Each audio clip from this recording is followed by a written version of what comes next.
Hi students, I want to talk to you a little bit about how to make transitions between your paragraphs in your papers. Honestly, I think that transitions and the paramedic method are the two most important things that will take your writing to a higher level of sophistication, and they both take a very minimal amount of effort. Transitions can be a little bit tricky until you get the hang of it, because really the only way to master them is to practice them and apply them in your own writing. I can't give you a list of transitions to use or the secret formula to make a transition every time, because your transitions are going to be tailor-made for every piece of writing that you do. But I will say that I used to teach transitions. I've been doing transitions for a long time. And as I've been teaching, I've noticed that the Purdue OWL is now teaching transitions, and other teachers are teaching transitions. And so it's not just me, it's not just some weird thing that I really like to do. It really does make a difference in your writing. And I will have students email me years later saying that transitions and the paramedic method transformed their writing, got them ready for the workplace, got them ready for grad school, and really helped their writing lifelong. So pay attention, watch the whole video, and I'm going to teach you a little bit about transitions. So when I say transitions, you may think of things like this, these transitional devices that we kind of learned like in 3rd grade. And this is where you get the list, that I could give you this list and you can just plug them in and they'll work. This is not what I mean when I'm talking about transitions in your writing. So, in conclusion, for example, 1st, 2nd, 3rd, no. Those are 3rd grade level transitions. We can do better. So what I'm actually talking about are transitions like this. So Purdue OWL tells us, good transitions connect paragraphs and create unity in your writing.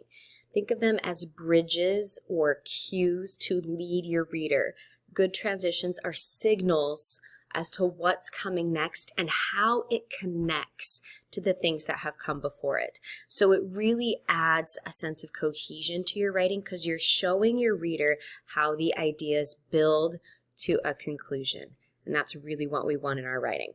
So Purdue OWL tells us it's a good idea to continue one paragraph where the other paragraph leaves off.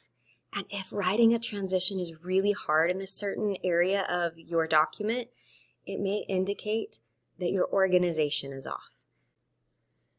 So if you have 2 paragraphs that aren't really going together, they're just not really gelling, you're not sure how they connect, that can indicate to you that they don't actually go together and you need to rethink your organization and change how you're putting your paragraphs together.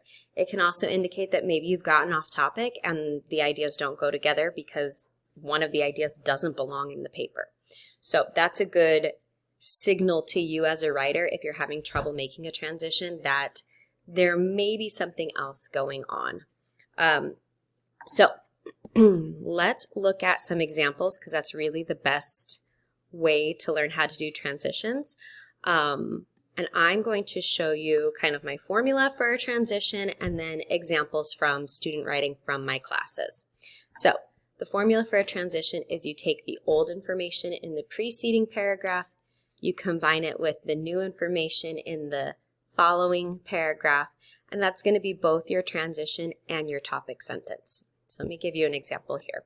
This is from a business writing proposal, and it's talking about how they want more outdoor time in the school that they work at. So this paragraph is about benefits for the students. This paragraph is about lowering stress levels for teachers. So we're going to create a transition that makes a connection and a bridge between both paragraphs, and it's actually really easy. So here's the actual transition here. Not only will outdoor time help students, that came from the preceding paragraph above it, but it will also benefit our teachers, in particular lowering stress levels. That tells us that we can expect this succeeding paragraph to be all about lower stress levels and the benefits for teachers. And that's exactly what they've done. Beautiful. Not that difficult. We've got the old information and the new information, and that helps us create our transition and our topic sentence. So let's look at an example from, I'm going to look at the rhetorical analysis first. The rhetorical analysis can be tricky with transitions because it kind of starts to sound like a laundry list if you're not creating connections between your paragraphs. It's just like, here's another tool, and it just kind of like first, second, third. So we really need strong transitions here. This paragraph is about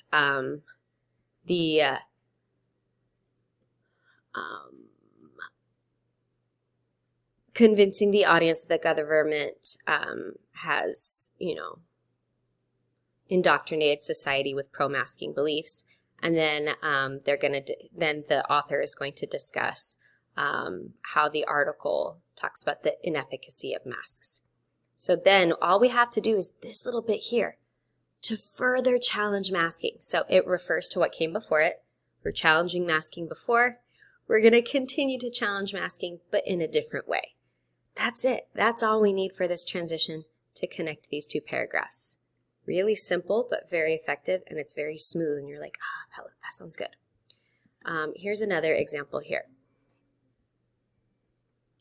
It says, just as drinking out of a Stanley Cup encourages healthy habits, that's everything that came before it, the healthy habits. Using this stainless steel tumbler promotes eco-conscious practices.